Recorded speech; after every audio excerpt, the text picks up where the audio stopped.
Pessoal, tudo bem? Professora Júnia aqui conversa com vocês. Sou professora de discursivas há mais de 2 décadas, tá bom? Vamos lá, eu vou falar sobre redação para a área da educação. Prova discursiva para a área da educação, melhor dizendo, tá? De um modo geral. Eu vou tomar aqui o concurso de São Paulo, né, da Prefeitura de São Paulo, como exemplo, mas qualquer concurso de educação, esse vídeo é feito de uma forma geral, porque uma aluna, já há um tempo, uma aluna, gente, uma colega, não é? Ela me escreveu aqui no YouTube e me perguntou sobre isso. Não teria algum molde, algum modelo, né, para que ela pudesse se basear, tá bom? Então eu vou explicar isso para vocês. Também o pessoal pergunta sobre cursos, eu vou explicar, olha só. A educação é uma janela de oportunidades para concurso público. Por que se abriu essa janela de oportunidades? Se vocês observarem, estão acontecendo concursos para a área de educação em praticamente todos os estados e quase todas as prefeituras. Né? Quase todas não, estou exagerando. Mas bastantes prefeituras. A gente tem concurso de educação na Bahia acontecendo, concurso de educação em Pernambuco acontecendo, concurso de educação em Minas, não é? Vindo por aí. Em algumas cidades mineiras havendo concurso para educação, Rio de Janeiro vai fazer concurso para educação, enfim. E aí o pessoal fala: não, não me interessa concurso para educação. Pessoal, estrategicamente é um concurso interessante. Por quê? A pandemia gerou, o ensino brasileiro já era uma coisa muito complicada, não é? Principalmente o ensino básico. E o ensino, vamos dizer assim, o ensino básico de um modo geral. E ele precisava de passar por uma reformulação. A última reformulação que teve no ensino médio foi muito ruim, precarizou ainda mais o ensino.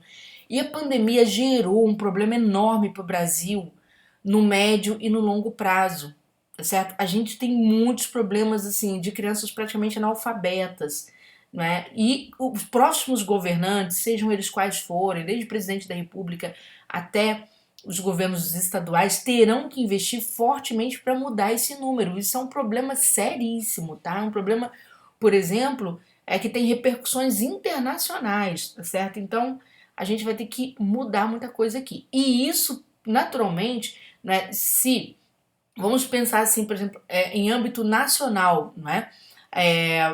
O próximo governo eleito, não tem nem como a gente correr muito dessa realidade, né? Não sendo partidária, aqui falando dentro de uma realidade mesmo. O próximo governo eleito deve ser um governo da esquerda, né? O ex-presidente Lula deve ser eleito.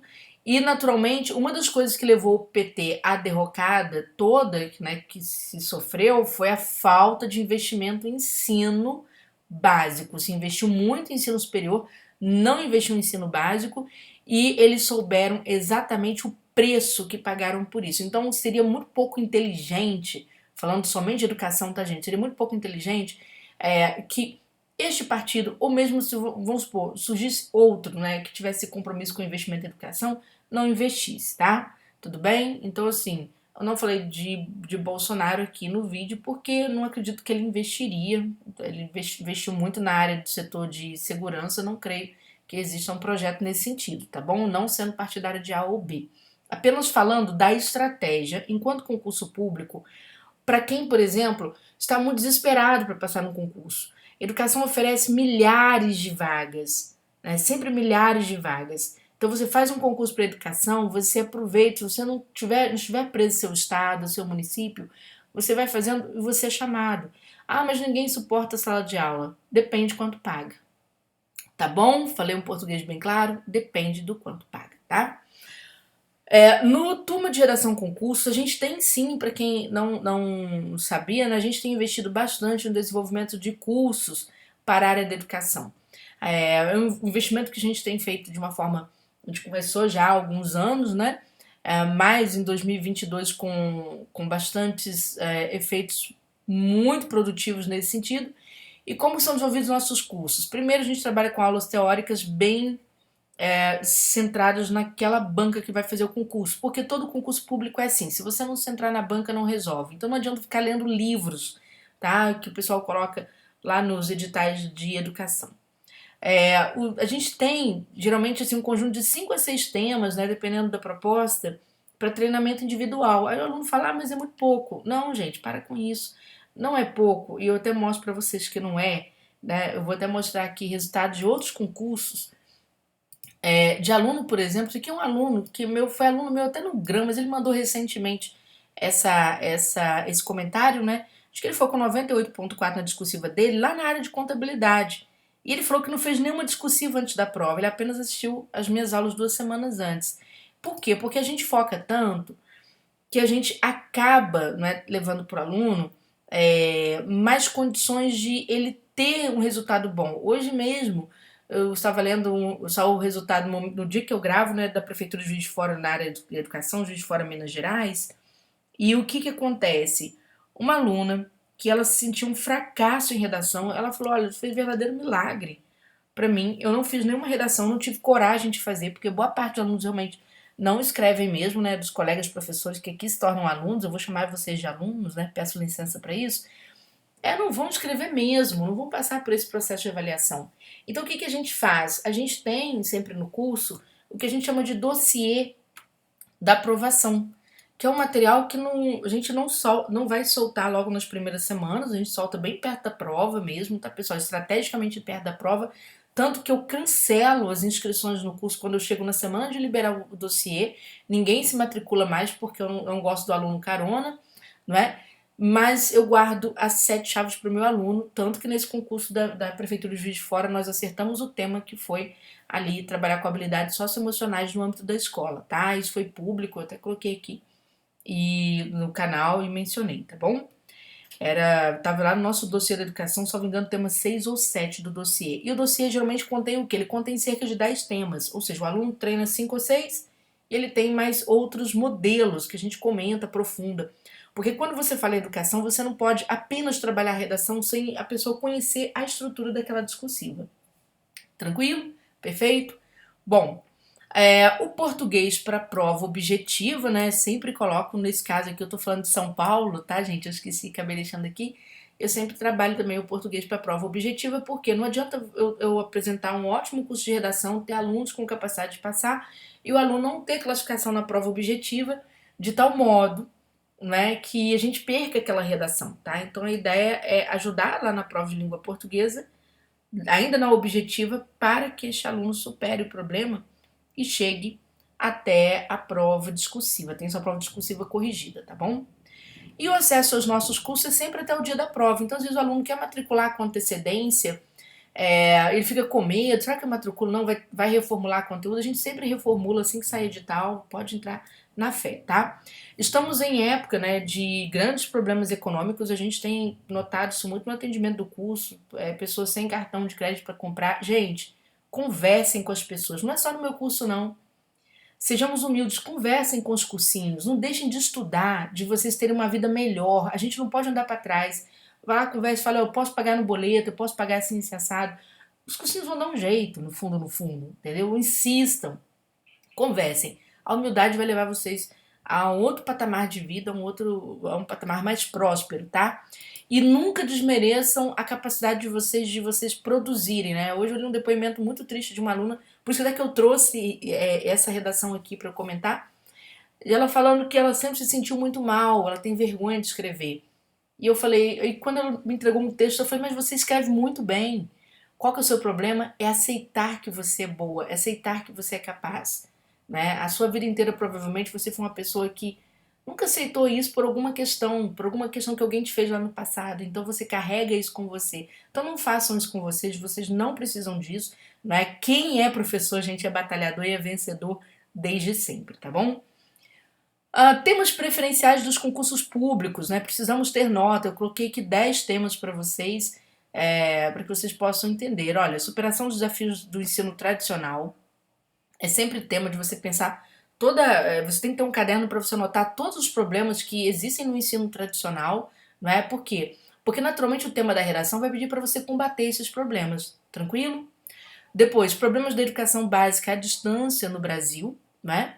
A gente tem uma série de problemas do ensino tradicional e a educação básica trouxe muito problema. Hoje não, mas aconteceu somente na época da pandemia. Cuidado, a gente pode voltar a precisar desta educação à distância, educação acontecendo de forma remota. Então, naturalmente, as bancas podem questionar esse processo, tá? tanto o questionamento dos problemas quanto a busca por soluções, não é?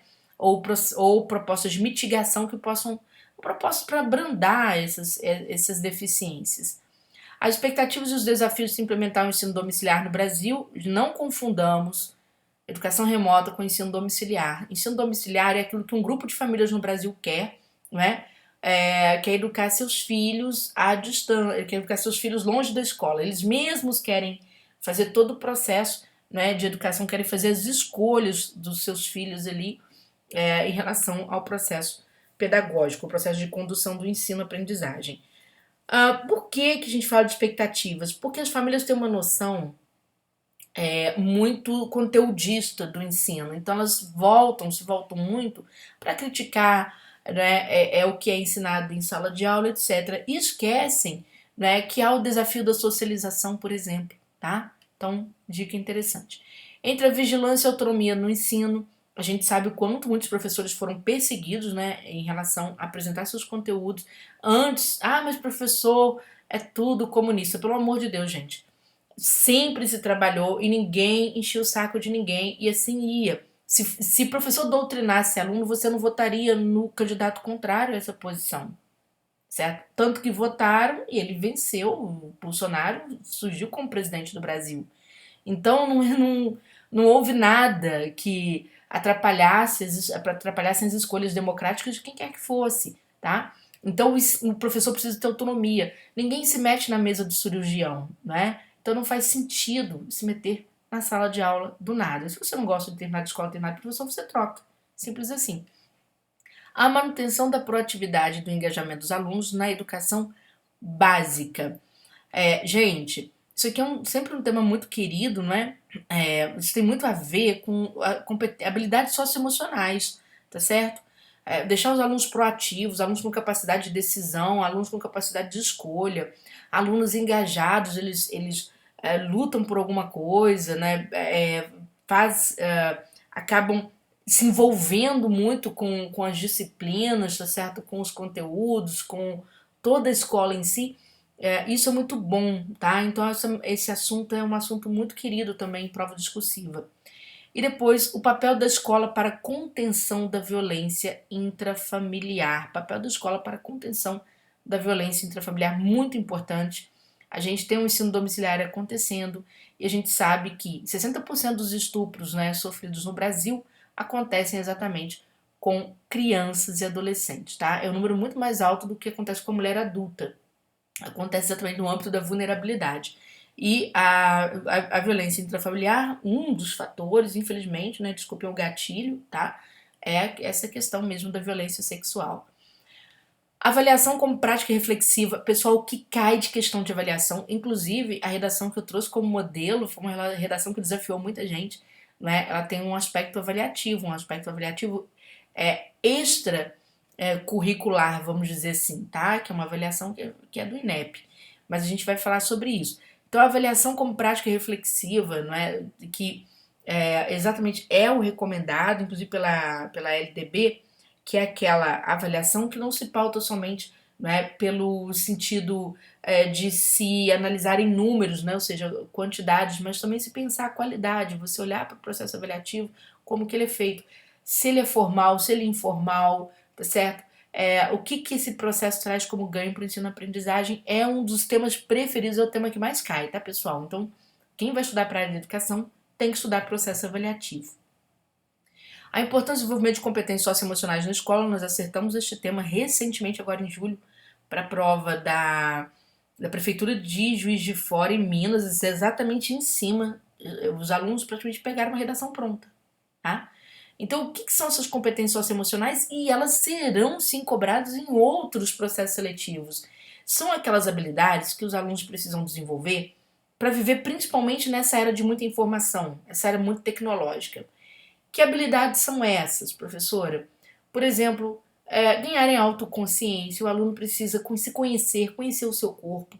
Então, numa época de pandemia, a autoconsciência é muito importante para o aluno, não é? Porque ele aprende a se cuidar, basicamente, né? Bastante, sem depender tanto do professor ou de um familiar para isso.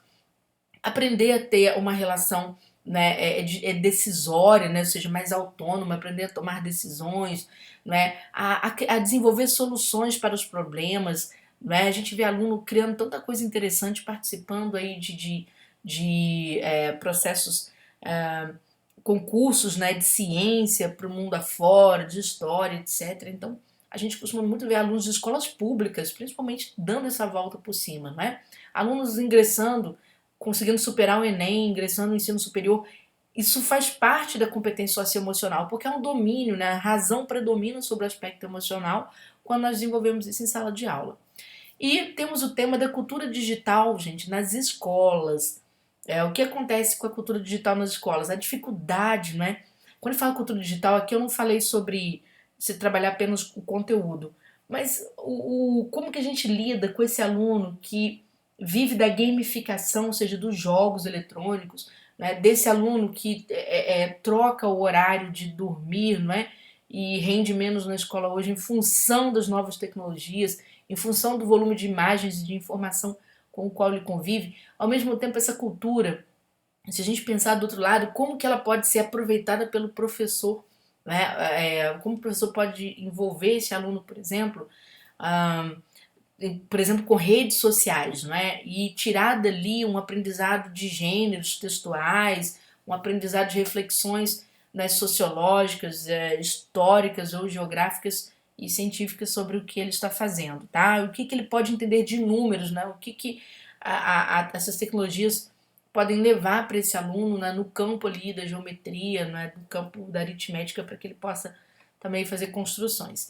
E o 10º tema que eu trouxe como proposta é a escola, espaço de gestão democrática e de formação da cidadania, né? A gestão democrática é garantida não só na Constituição, mas ela está muito presente na legislação do ensino, a participação da comunidade na escola. A gestão democrática não é só a participação da comunidade, mas é também o próprio envolvimento dos profissionais da escola com o processo de gestão. Ele não tem que ser centralizado, né? Ele precisa ser descentralizado, precisa ser debatido, amplamente debatido.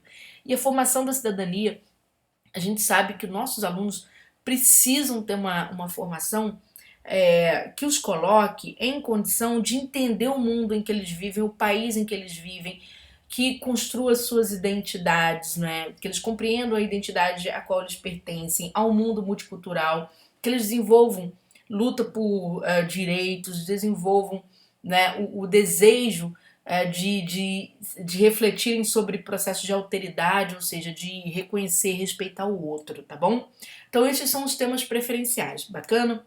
Pessoal, para o meu vídeo não ficar muito extenso, eu vou para o segundo vídeo, logo na sequência, em que eu vou pegar um tema e vou mostrar como desenvolver um tema a partir de um estudo de caso, tá bom? Aqui na área de educação. Júnior, mas meu concurso é redação sobre atualidades. Assista a si mesmo que você não vai perder absolutamente nada, tá? E se você gostou das nossas dicas, te recomendo que você se inscreva nesse canal, que você curta, porque, gente, em época de eleição, o YouTube não mostra o vídeo para todo mundo não, tá? O meu canal nem monetizado é, porque ele não tem volume de horas.